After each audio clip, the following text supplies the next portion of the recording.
So we're back at Rams camp in Woodland Hills, California. Just a chance to show you a little bit what's going on here.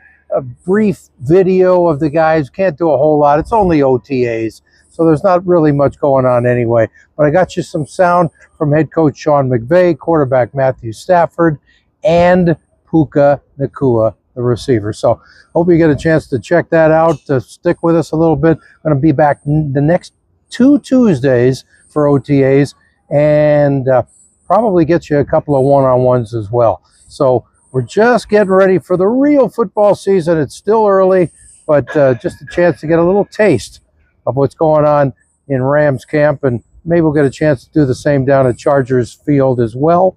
But until then, enjoy the interview. So here we are back at Rams camp. OTAs are underway. The QBs are throwing. And it's not even June yet. How great is that? There's Matthew Stafford, number 9. We are back.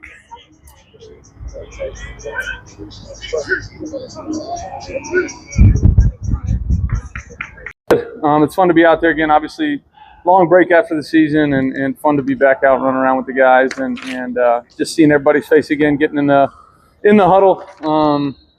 Playing a little bit of football again, so it's been fun. How are you feeling? I feel good. Body feels good. Throwing it like I know how to throw it, and for somebody my age, I feel pretty good. What pleased you the most about what you saw? Oh man, I don't know. This time of year is just, how do we break the huddle? What do our fundamentals look like out there? Obviously you want to go out there and make plays. We have no pads on. It's 7-on-7. We're jogging through some of our team stuff. So limited expectations in the, how the result of the play is. But, hey, what does it look like when we break the huddle? How do we feel about our fundamentals, our assignments, all those kind of things? That's what you're looking for. Testing yourself mentally, a little bit obviously physically out here as well, staying sharp. But this is getting to know each other, getting to compete with each other, learning how to practice, time of year. That's a good thing for you to get your extension signed. Oh, it was good. I obviously have a ton of respect for our team and our organization. Happy to have next year taken care of if I decide to play and still want me back. But just excited to get that behind me, because I just want to come out here and play and not think about that kind of stuff. So great to get that done sooner rather than later. Wondering what your reaction was when you first saw the schedule come out separate from Australia, because that first month could be pretty brutal, right? You come home, have one game, and then Mile High and back east to Philly. I'm still trying to figure it out, to be honest with you. There's a lot of moving parts, but it's kind of cliche, but we're just so trained to, okay, what's right in front of us? Everybody looks at the big picture and goes, oh, week 14 or 15 or 16, and we're going week 1, and really Thursday OTA today, and because we drive ourselves crazy trying to figure out what's going to be the best, what's our approach going to be, how are we going to do this, that, the other. Hey, listen, you guys tell us where to be, how to work. We'll go out there and do it, and show up on whatever day of the week it is. Go out there and play and try to win ball games. Play in the parking lot if you have to. Yeah, that's right. Put the ball down. With all that Puka has gone through during the offseason, have you had any conversations with him about navigating through that, and how does he look at it? I think he's looked fantastic. Happy for him and happy for his success to get back out here and just play the game he loves. And as far as conversations, absolutely. I'm talking nonstop to him. He's a great person, great kid, and just doing everything I can to try and, give advice when it's needed, or also just be his buddy too. So, I think I'm doing everything I can. I think everybody is, to just support him, because he's such a special person on our team. Great player, great person, and we're happy that, he's back doing his thing. All the attention is on the Los Angeles Rams coming into the season. It doesn't really concern me or my teammates or our coaching staff, to be honest with you. Team up the road in Seattle won the Super Bowl, so they are obviously the team to beat. But we're just doing everything we can to try and be as good a football team as we possibly can be.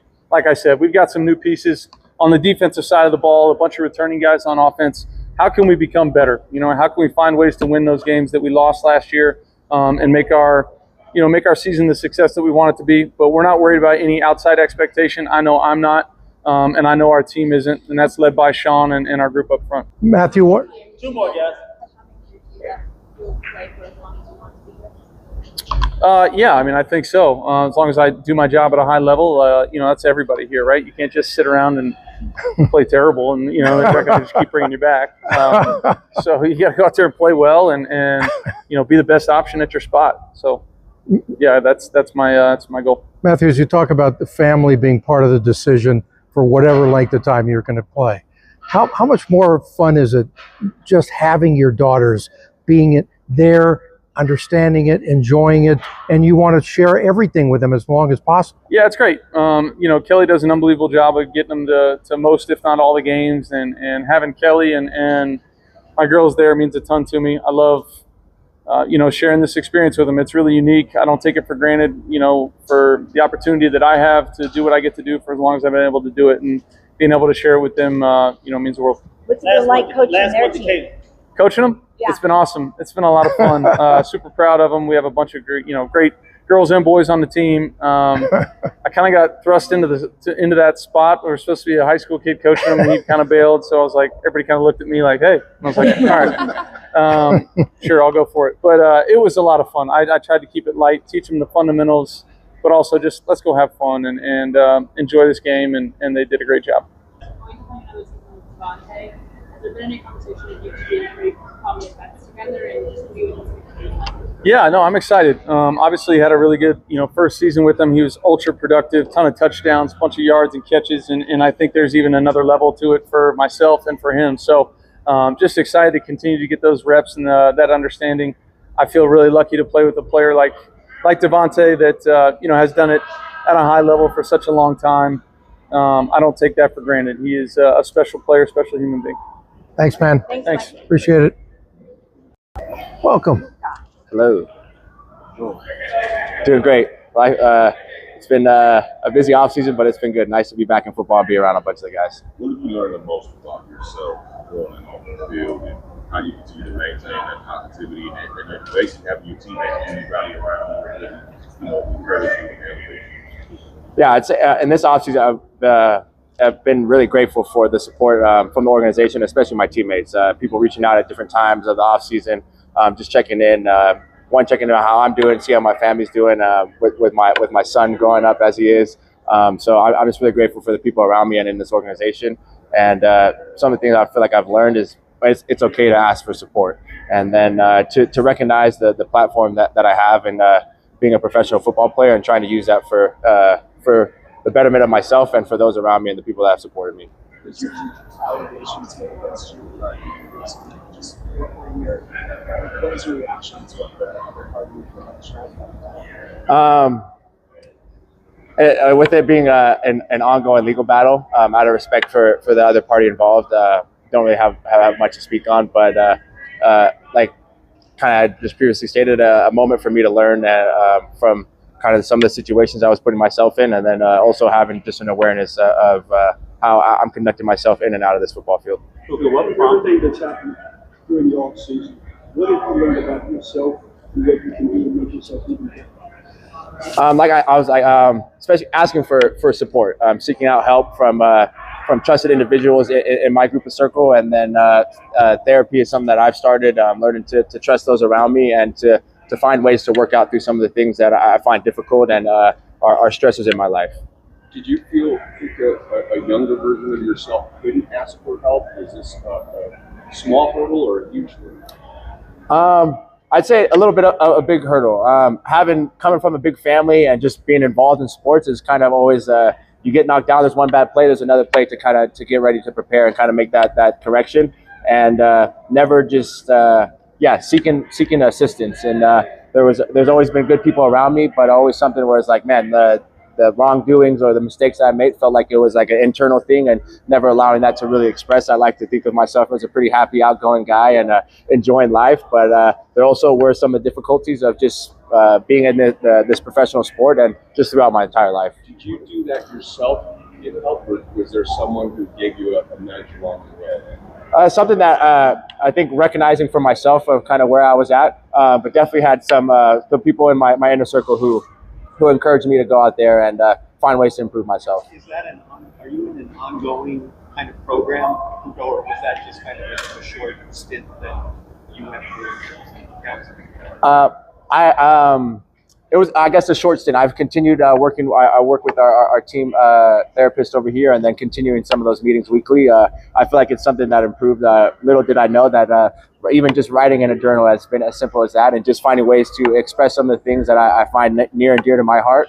And then also just to write down the accomplishments. There's been a lot of good things in amidst of some of these things that have been challenging for me, but it's been a great improvement in my life. For as much as you've accomplished individually, why is it important to remind yourself of those accomplishments? I think now looking at them, like, it's crazy. I'm getting ready to turn 25 tomorrow.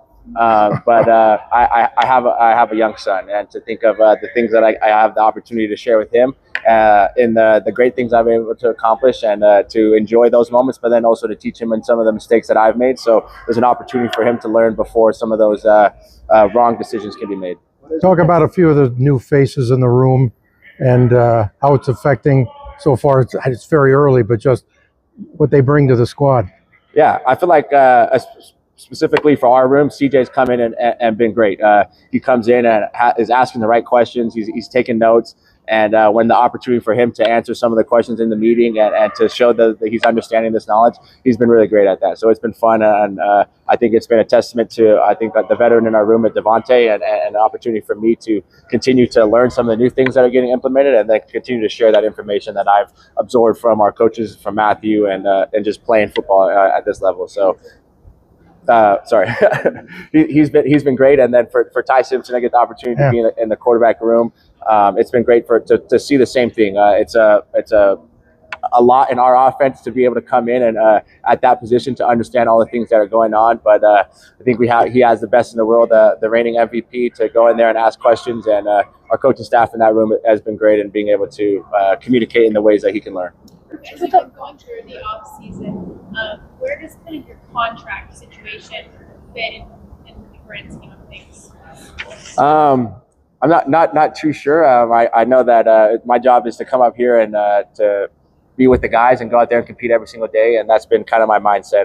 If I can continue to improve as a person, I know that the coaches and the people around me are helping me improve as a football player. So those are the things that I can control, and then hopefully allow those other things to handle themselves. When you think about playing in 2026 without any assumptions?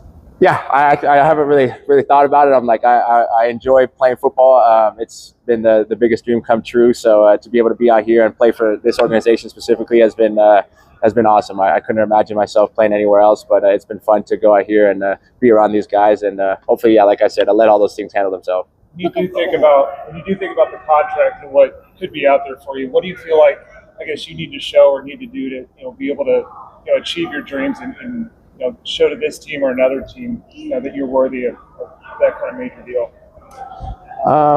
I think continuing in these habits and routines that I've established for myself in this off season, and I feel like some of the things that I've established in being going into year 4 of the NFL. Consistency, the physicality I feel like I play the game of football with is something that I pride myself in, and I don't see that kind of changing anytime soon. But then the ability to understand and develop as a wide receiver. I would say I've been blessed to have, I think, 2 of the best at the wide receiver position mentor me and be out there on the football field with me.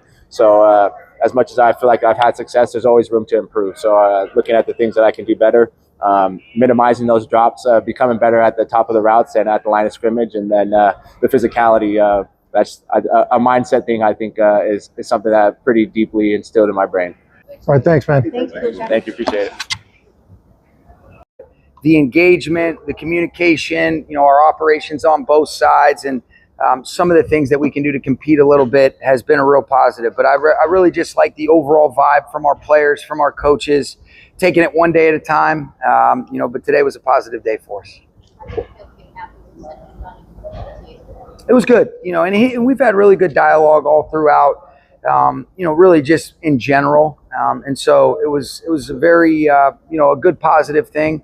Went in the direction that you thought, but certainly it's great to be able to have that taken care of. Just a few days, but if you learned anything about what Ty Simpson's bringing to the table? No, here? we haven't been able to do enough yet to be able to get that. And that's really for the rookies just in general. Right. I mean, we're so limited. You're doing jog throughs.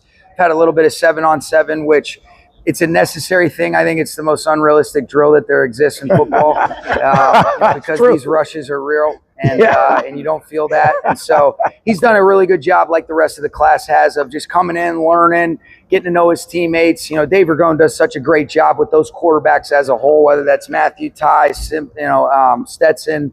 So it's been really good. Well, so you look at CJ Daniels and where he came from, a lot of coaches football system. Yeah. But also digging that hole with Devontae and Cooper. What do you envision for him? Obviously bringing him along as he gets back. I think just that, Nick, and he's got a maturity. He's got a good look in his eye. You feel his presence even just in the meeting room and his engagement to be able to answer questions. But again, it's really early on any of these rookies, but liked his body of work, liked the background that we did from people that you really trust and value their opinions. But I mean, you're talking about Devontae, you're talking about Puka, Jordan Whittington, Mumfield's looked really good. Xavier Smith obviously played a bunch of meaningful snaps for us. And then we got some guys on the practice squad that, look more comfortable going into their second year, hearing some of these plays and these concepts. But been pleased, but again, it's still so early for us to say. I'll be able to have a little bit better feel once we put the pads on in camp, things like that. Have you seen any change Done to help Puka at all, if anything? He's back here now with the stuff he's been dealing with in the offseason. I think you just, listen to understand, communicate to connect. You guys know how much love I have for our players in general, but, I've always talked about just his heart. And I think, he talked to you guys. I think we can all feel the authenticity. And, I know that when I was younger and still now, you give people grace and you try to understand every single thing. And how can you be there to help, them continue to just, move in the direction that they want. And those things are never ending journeys. You're always becoming. And I love his security and being able to be, authentically honest about it. I think there's real strength in some of the vulnerabilities. And I'm really proud of him and I'm proud of a lot of guys, but I'm really proud of Puka. Have you seen a change in him in the past couple months? I just think that light shines just a little bit brighter.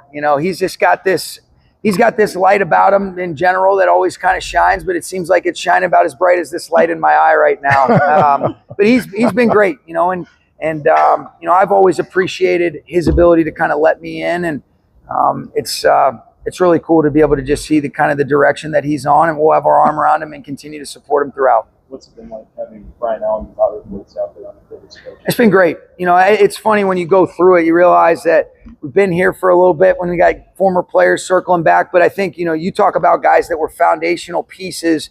Everybody throws the word culture around. The culture is the people. And people like Robert Woods and Brian Allen, the toughness mentally and physically, their play style, their ability to be able to communicate how important it was to them, their consistent authenticity and who they were, where I think that that led to a trust that they had from their teammates and from their coaches. And they both work really hard and they love football and they love coaching and connecting and helping elevate people. And that's what coaching's really about. And I'm really grateful that when they decided to step into this arena, they wanted to be here because they had options to go elsewhere as well. Sean, Go. No, he's. I don't think he needs much advice. He's been doing that with those girls for a while. But Kelly sent me that video, and I said, "Shit, what am I supposed to do now? You can take my job as well." I don't really have much advice here, so I did see that though. He's much more patient than I am. You told him to be a good communicator. You talked about it was difficult for him to ask for help. For you, can you talk about the balance of X's and O's, Sean McVay, versus helping a young man off the field? Yeah, I think, and I've been open with it, and we've talked about this previously. I think the most important thing is when you're reminded of why you do this, it's to shine a light on others. And it's such a blessing to do this job. And don't get me wrong, we're competitive. You love the mastery of what this game entails and helping guys improve. But, Coach Wooden used to say, if you want to see people's jump shots improve, let's coach their hearts. And I bet the jump shot will improve in the meantime. And so we want to be transformational. And I think that's way more important. Who are we becoming as a result of what we're doing while also trying to be great football players and a great team? And I think better people make better Rams. And there's carryover into personally and professionally. And so I think, my heart's changed from a lot of the experiences. It's never ending of trying to be better, but, having my wife, Veronica, having those two boys, being around people that I'm inspired to want to do better for them, whether that's our coaches, our players, our ownership group, leading alongside Les and Tony and Kevin, so I feel really grateful to have players like Puka and really just the people that I'm around in general that make you want to be better with the right purpose and the right perspective, and that's what it's about. What does development look like for a rookie quarterback like Ty? What do you hope that he gets out of this? Yeah, I think really just, setting foundations. We've really talked about this, Nate. The offseason's about setting foundations and the fundamentals, because you can work those things. And, hey, what does it look like to be able to communicate, especially as a quarterback? How am I saying the plays? Hey, I would expect him, as Dave's going through stuff, like you got to see plays when you're saying them. Otherwise, you can't call plays in this offense. And so you got to be able to see them when you say them. Practicing in the mirror. What does your voice inflection look like? How are you emphasizing certain things? How are you really being able to go through the mechanics of everything that happens before the snap? And then what's my footwork? What's my timing and rhythm? And so just getting a feel for some of those things that you can do in routes on air, in 7-on, the overall operation and some of the jog throughs. But there's nothing like playing 11 on 11. And I do think that the pros that I've been around that operate at a really high level, they know how to be able to practice at full speed while minimizing the risk for injury when we don't take guys to the ground. Those settings are more applicable once we do get into training camp where you're actually playing with pads on. But we'll make the most of it. So it's really setting foundations and just getting the fundamentals and some of the stuff that you can control above the neck. Okay? Thanks, Coach. Thanks, guys. See you guys. So it's good to see the guys again, renew friendships and start some new acquaintances, and at the same time, get you some sound. So thanks to the coach, the quarterback, and the receiver. And next week, I think we've got Devontae Adams and a couple other guys that'll be speaking to us. Talk to you then.